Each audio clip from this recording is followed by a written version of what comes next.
지난 수요일부터 사순절이 시작이 되었습니다. 이 사순절은 다른 어떤 절기보다 주님의 십자가를 깊이 묵상하는 그런 절기입니다. 여러분, 우리 모두가 느끼는 대로 언제부턴가 우리가 사용하고 있는 많은 신앙적인 말들에 대해서 정말 진정한, 진짜, 참 이런 말들을 붙이지 아니하면 세상 사람들에게 설명할 수가 없는 그런 시대를 우리가 살아가고 있습니다. 여러분, 교회이면 교회이지 참 교회, 진짜 교회, 이런 말을 더 붙일 필요가 있나요? 성도이면 성도이지 참 성도, 진정한 성도, 왜 이런 말을 붙여야 됩니까? 금방 우리 장로님 기도하시면서도 참 그리스도인의 본을 보게 해달라고 기도했습니다. 그리스도인 자체가 본이 되어야 되잖아요. 그런데 왜 앞에 참이라는 말이 붙어야 합니까? 어떻게 보면 그만큼 우리 기독교 안에서 세상 사람들이 보기에 진짜가 아닌 가짜 같고 거짓 같은 모습을 너무 많이 보여주었기 때문에 그런 것 아니겠습니까? 여러분, 그러면 왜 이렇게 되었을까요? 아마 가장 그 원인 중에 핵심은 우리 교회 안에서 예수님의 십자가에 대한 신앙의 빛을 잃어가고 있기 때문이 아닌가 하는 말씀을 여러분에게 드리고 싶습니다. 여러분들 아시는 대로 지난 2000년 기독교 역사 속에서 교회 안에서 예수님께서 우리를 위하여 십자가에 돌아가셨다, 죽으셨다는 이 사실을 모르거나 부인되던 시대가 있었습니까? 없었습니다. 하지만 2000년 기독교 역사를 보시면 영적으로 잠들어 있던 교회가 하나님의 사랑을 새롭게 깨닫고 다시 거듭나는 변화를 경험하게 될 때마다 거기에는 평범하게만 받아들여졌던 십자가가 오히려 빛바랜 십자가가 각 개인마다, 각 교회마다 새로운 깨달음으로 선명하게 십자가가 경험되어졌다 하는 사실을 우리는 보게 됩니다. 오늘 본문을 기록한 사도 바울도 예수 그리스도를 만난 이후에 갈라디아서 6장 14절에서 이렇게 고백합니다. 그러나 내게는 우리 주 예수 그리스도의 십자가 외에 결코 자랑할 것이 없다, 그렇게 이야기합니다. 여러분, 사도 바울 같은 경우에 인간적으로 왜 자랑할 것이 없었겠습니까? 그에게는 뛰어난 지식이 있습니다. 로마 시민권의 명예도 있고 가문도 있고 자랑할 일이 참 많이 있습니다만은 빌립보의 말씀 보니까 이 모든 것들을 그는 배설물로 여긴다고 그랬습니다. 그리고 오직 십자가만 자랑하겠다, 그렇게 이야기합니다. 그렇다면 십자가만 자랑인 이 사도 바울과 같이 우리에게도 그리스도의 십자가만 자랑이 되고 있는지요? 나의 삶에 있어서 십자가 외에는 자랑할 만한 가치가 있는 것은 하나도 없다고 우리 감히 그렇게 말할 수 있겠습니까? 지금도 십자가를 바라볼 때마다 울컥하며 마음 깊숙한 곳에서부터 감격이 우러나오고 있는지요? 감사합니다. 아멘 있으시네요. 우리 스스로에게 물어본다면 이 모든 물어본 사실 우리들을 난처하게 하고 부끄럽게 합니다. 우리 개인만이 아니라 언제부턴가 우리 한국 교회 안에 선명하게 드러나야 할 십자가가 빛바랜 십자가가 되고 있다 하는 것입니다. 여러분, 십자가는 우리 기독교의 생명 그 자체입니다. 그러니 교회 꼭대기에다가 십자가를 세워놓고 우리 예배당 가장 중간에 이렇게 십자가를 세워놓은 것 아니겠습니까? 하나님의 사랑의 깊이와 넓이도 바로 이 십자가를 통해서만 참되게 경험될 수 있습니다.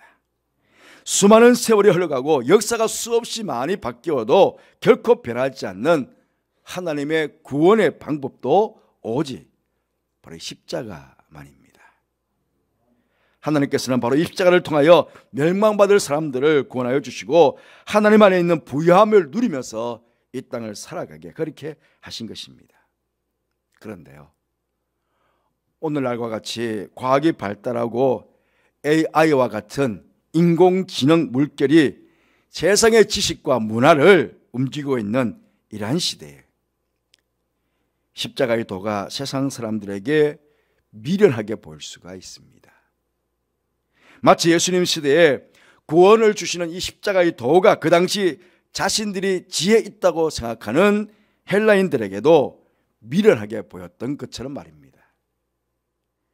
그리고 오늘 본문의 편지로 받았던 고린도 교회에서도 이 십자가의 도가 또한 미련한 것이 되고 말았음을 우리가 볼 수 있습니다.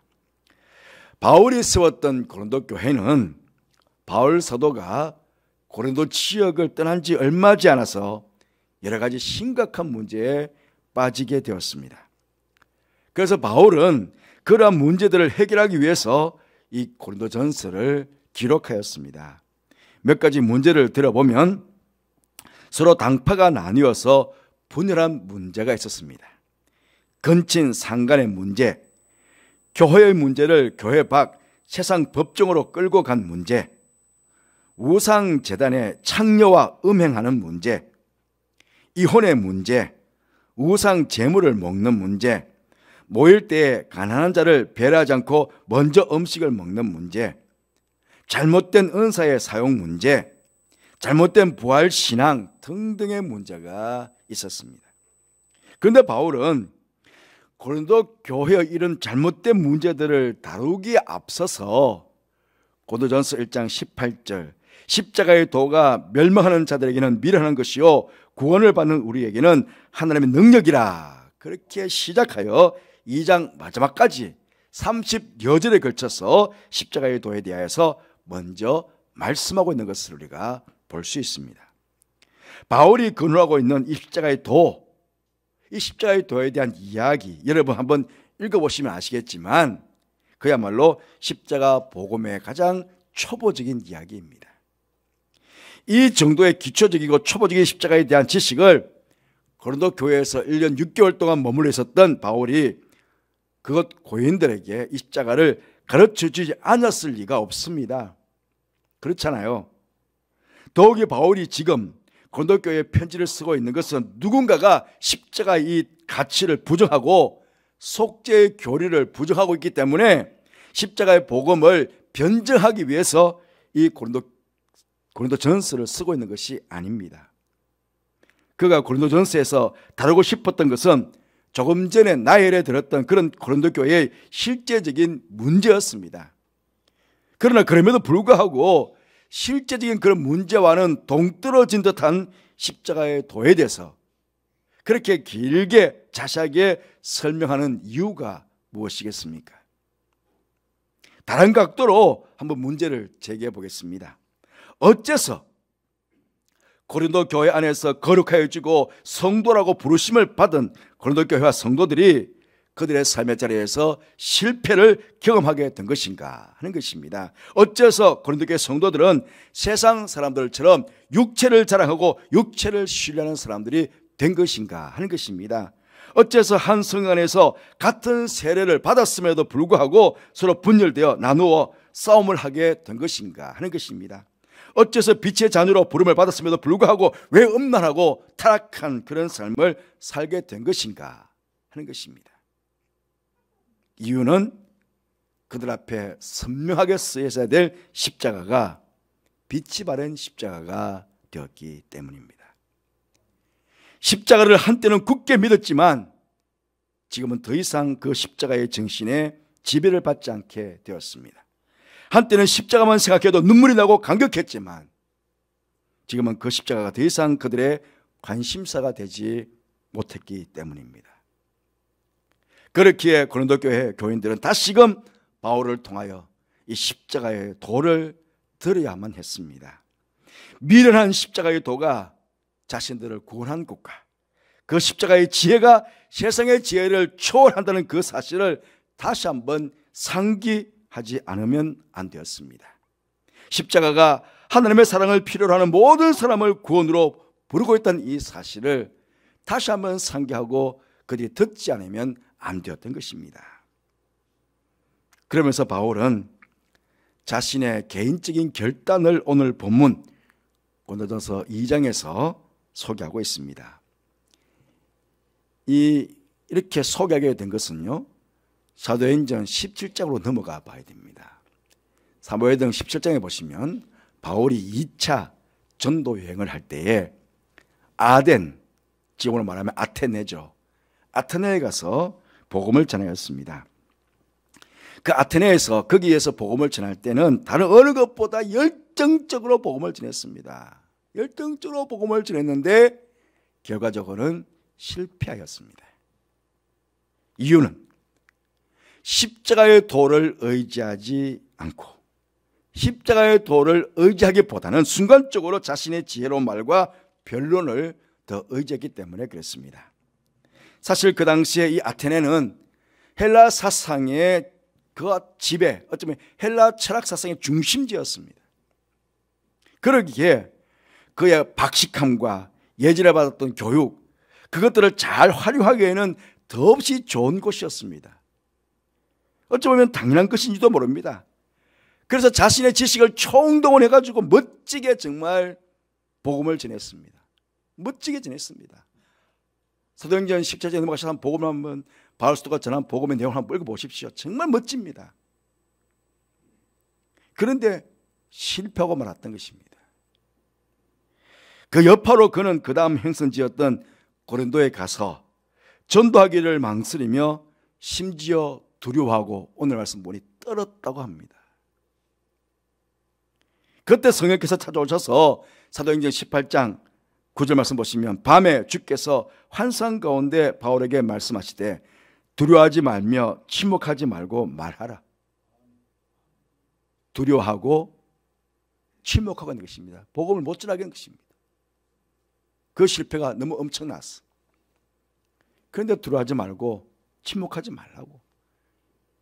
그렇게 성령께서 오셔서 그를 위로하고 격려하셨습니다.